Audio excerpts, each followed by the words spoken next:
This video is sponsored by Sennheiser. So I want to tell you guys about Sennheiser. If you're in the market looking for headphones, and you probably are if you're on this channel, you might want to start there.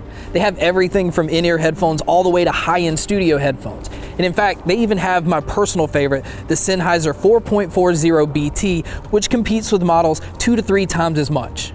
If you're looking for a closed-back studio headphone, the 598 CS is the way to go. But if you're looking more for an open-back headphone, go with the HD 599. Let's just say you're looking for a gaming headset and you only have $100 to spend. The GSP 300 is amazing. The bottom line is I review a ton of headphones on this channel, and if you're looking for headphones, Sennheiser is where you want to start.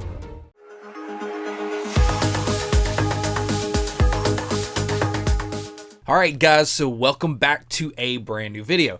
Today's video, we're going to be looking at a brand new pair of Skullcandy headphones. Now, it's been a while since they've released anything, so as soon as I found out, and actually one of my viewers told me about Skullcandy releasing stuff, so I ordered them. And today we are looking at the brand new Skullcandy Stim headphones.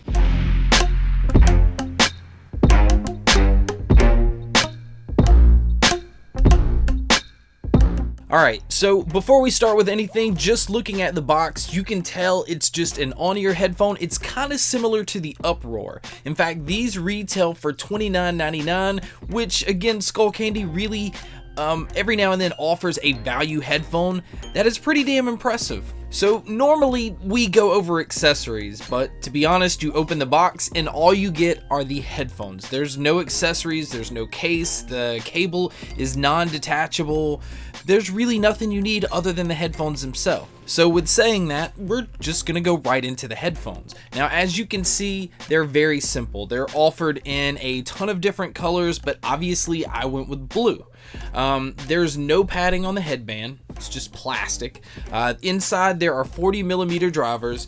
On the cable itself, you do have the talk controls, the play, pause, and skip button, and then it's just a normal straight cable on the end. Again, accessories are very, very minimal. Now, the unique look about these, in my opinion, if you look at the ear cups, you have it's kind of a two-tone. Around the headband itself, and a majority of the ear cup is a matte, which doesn't pick up fingerprints. It's just a very simple finish. But then right on the corner, going towards the front, so if you have them on, we'll show you on, you'll see that there is a gloss right here. So you have matte back here and then gloss right up front. Now, the one weird design, something just I don't understand, and maybe it would be a concern, I'm not sure. It just kind of depends on how rough you are on your headphones.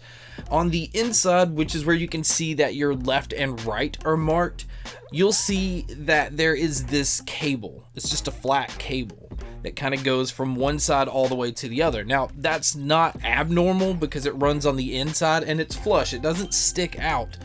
But then you can see where it stops on the inside, it picks up on the outside and it runs all the way across the headband. Now, it gives it a unique look, I will give it that. But where my concern is when you pull it back. Now, again, nobody's going to do this necessarily on purpose, but things happen. If you pull it back like this, you'll see that that cable slowly starts to stick up. Now, if you do that and it pulls, I don't know how easy it would be to get this thing back on. So again, it's not necessarily a big deal, but something that you might want to think about. Now, these do not bend. It's just a solid headband piece. And again, I think that's just to keep costs down. The ear cups on these, I think what they did with these was they kind of merged the Uproars with the Grind headphones, because these ear cups are bigger to me than the Uproars, and I think they actually are about the same size as the Grind. So I find them, even to be on ear, they're very comfortable. You can see that there's a lot of holes. All your sound is coming through those. Once you get them on your ear, they feel completely flush. They feel flat. I didn't notice any kind of sound leakage when testing, or at least if it is, it's kind of minimal, and it depends on the volume you're listening to. Branding, pretty simple. They don't have it stand out with a simple or another color. My Skullcandy logo is still blue, and you actually have to really look to see them. So it's a very minimal design. Now we're gonna get into sound. The sound. I mean, you're thinking $30, you're thinking, all right, it's just gonna be kind of a throwaway headphone, something that, you know, probably not going to be anything special. Now, I do want to say this, when I review headphones, I review them based off price. Obviously, a $30 headphone in most cases is not going to compete with a headphone that's over $100 or possibly $200. So for $30 and comparing it to other ones that I've tried, they're really good.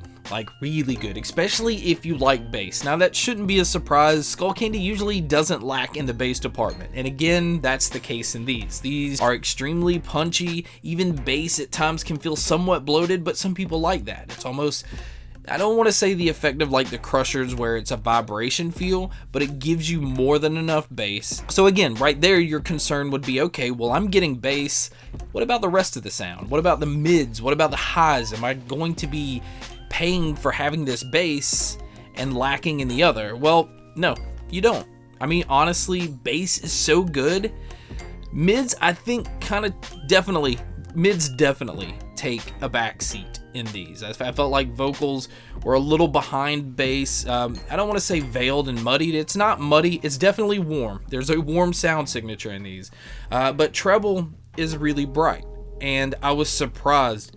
I mean, this is just straight out of a phone. Obviously, this isn't the type of headphone like you're buying to go hook into an amp, which I did. I hooked it into my amp here, and it opened these things up completely. I mean, they definitely had more bass than enough, and treble, I could get them to be really sparkly. So it was good to know that if you do have an amp and you do want to plug it in, this can handle it. Bass did not distort at any levels because some headphones just can't take it. Soundstage, these are on-ear, they're inexpensive. The Soundstage is not very open.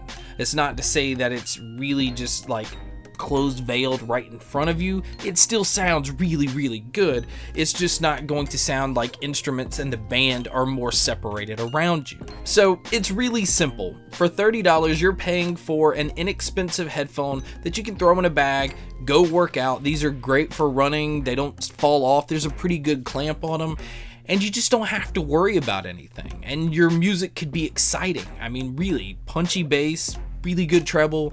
Mids, again, maybe is probably my only, concern, drawback with these if you're really picky about sound. But if you're really picky about sound, you're probably going to be spending more than $30 on your headphones. But Skullcandy did it again. They put out a $30 headphone that's amazing for normal, everyday consumers just looking for headphones to throw on while their kids are in the car or while they're running or doing whatever. And if you're not like nitpicking every little sound, you're going to be more than happy with these. So thank you guys so much for checking out this video, and really, thank you guys for checking out all the other videos. There's going to be a lot coming soon. So as always, guys, make sure to stay tuned for more.